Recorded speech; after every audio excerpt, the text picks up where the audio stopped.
നമുക്ക് പാവയ്ക്കത്തേൽ ഉണ്ടാക്കുന്നൊക്കെ ഉണ്ടല്ലോ. അതിനായിട്ട് പാവയ്ക്ക, ചെറിയ ഉള്ളി, കറിവേപ്പില, ഒരു പച്ചമുളക്, കുറച്ച് തേങ്ങാക്കൊത്ത്, കുറച്ച് വാളംപുളി,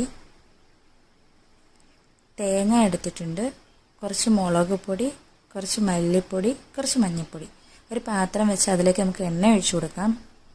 എണ്ണ ചൂടായിട്ട് വരുമ്പോൾ നമുക്ക് കടുക് ഇട്ട് കൊടുക്കാം.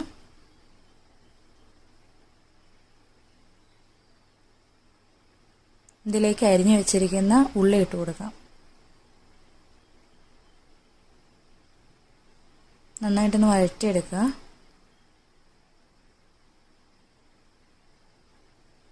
ഇതിലേക്ക് കറിവേപ്പില ഇട്ട് കൊടുക്കാം. പച്ചമുളക് ഇടാം. തേങ്ങാക്കൊത്തും കൂടെ ഇട്ട് കൊടുക്കാം. നന്നായിട്ട് വഴറ്റിയെടുക്കണം. ഒന്ന് വഴറ്റിയെടുത്തതിന് ശേഷം ഇതിലേക്ക് പാവയ്ക്ക ഇട്ട് കൊടുക്കാം. ഇതെല്ലാം നന്നായിട്ട് മിക്സ് ചെയ്തെടുക്കണം.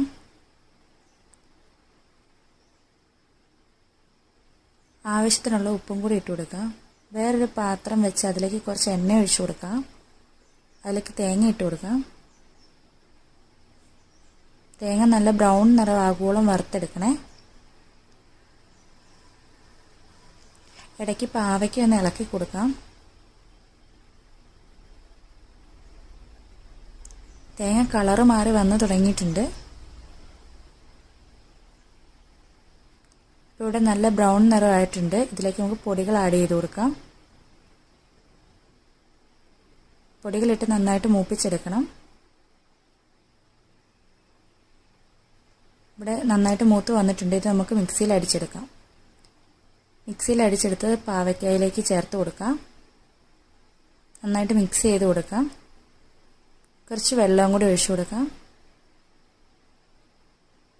നന്നായിട്ട് മിക്സ് ചെയ്തെടുക്കണം. ഇതിലേക്ക് പുളിവെള്ളം ഒഴിച്ചു കൊടുക്കാം. ഇനി ലാസ്റ്റായിട്ട് നമുക്ക് ഇതിലേക്ക് കടുക് താളിച്ചൊഴിക്കാം. നമ്മുടെ കറി ഇവിടെ റെഡി ആയിട്ടുണ്ട്.